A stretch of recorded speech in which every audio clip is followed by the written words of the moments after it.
Most athletes think getting better means training harder and doing more. But the real breakthrough? It comes from quitting the habits that are secretly holding you back. Welcome to Athlete Better.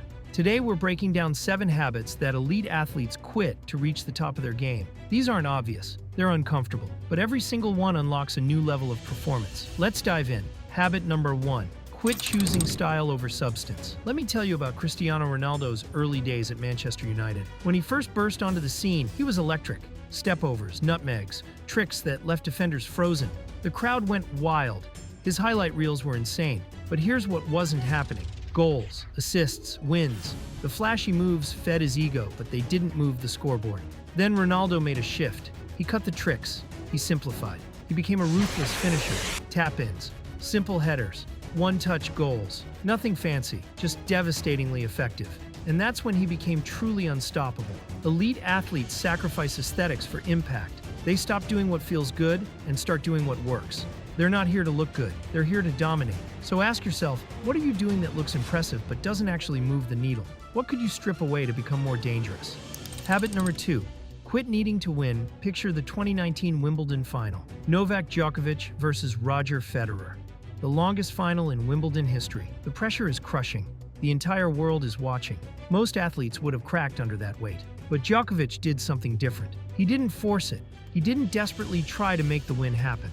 He accepted that it might not go his way. Instead, he focused only on what he could control. Every point, every serve, every return. And he let the result take care of itself. That mental shift gave him calm. It freed him from the tension that destroys most athletes under pressure. And the result? He won. The paradox is this. When you quit needing to win, you actually perform better. You stop tightening up. You stop overthinking. You just play. So think about it. How much pressure are you putting on yourself to win every time? What would happen if you let that go and focused only on your execution? Habit number 3. Quit letting social media control you. Letsail Tebogo. At just 20 years old, he became the first African man to medal in the 100 meters at the 2023 World Athletics Championships. But here's what he credits for that breakthrough. Quitting social media. In his words, everybody is saying whatever they feel like saying, so that can affect me mentally. I just decided to let go of social media. Now, you don't have to delete everything forever, but during critical moments, during your biggest competitions, during the grind when focus matters most, stepping away can be the difference. No negativity, no distractions, no random opinions from people who don't matter. Just training, recovery, and razor-sharp focus. Tebogo went on to win Olympic gold in the 200 meters in 2024. There's something to that. Ask yourself, does social media actually help your performance? Or is it draining mental energy you need for the game? Habit number 4. Quit staying in toxic environments. Scott McTominay spent years at Manchester United being undervalued. Despite his talent, his work rate, his dedication, he was constantly overlooked. Then he moved to Napoli. In his first season, everything changed. He helped Napoli win the Serie A title. He won league MVP. He scored 12 goals and had 4 assists. Fans literally built a shrine in his honor. Same player, different environment, completely different results. Here's the truth. Staying in a place that undervalues you will never let you reach your potential. It doesn't matter how hard you work. If the environment doesn't support your growth, you'll stay stuck. Elite athletes know when to walk away. They don't stay loyal to toxicity.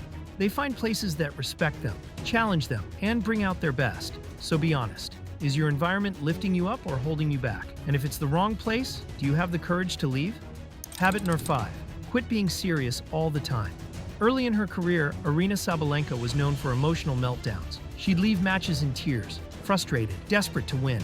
The pressure was crushing her. Then she made a shift. Off the court, she started keeping things light, warming up by trying to keep balloons in the air, joking around with her team, even signing her trainer's head with a marker before matches. Playful, silly, fun. And that's exactly what freed her game. Since then, multiple Grand Slam titles, ranked number 1 or 2 in the world for over 3 years, more consistent, sharper, and she actually enjoys playing again. The lesson: pressure kills performance. Playfulness unlocks it. When you let yourself have fun, when you stop taking every moment so seriously, you perform with more freedom. And freedom leads to flow. What would happen if you allowed yourself to enjoy the process more? What if you stopped treating every session like life or death?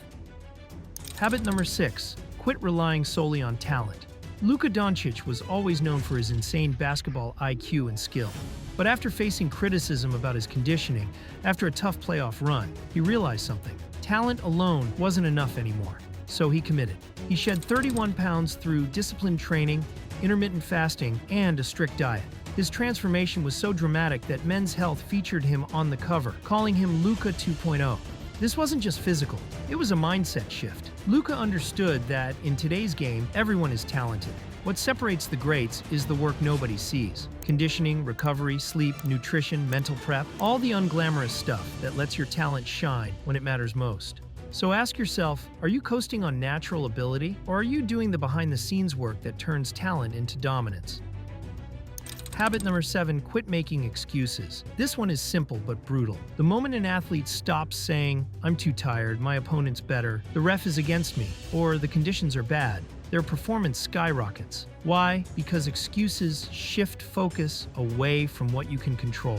Elite athletes stay inside their circle of control. They take full responsibility for everything, even the unfair stuff. Even the things that aren't their fault. They own their preparation, their effort, their mindset. And here's the truth. The moment you quit making excuses, you give yourself the absolute best chance of succeeding. You remove the weight. You stay focused. You become a problem solver. You keep moving forward. Without excuses, you unlock your true potential. So be honest. What excuses are you holding on to? And what would happen if you let them go?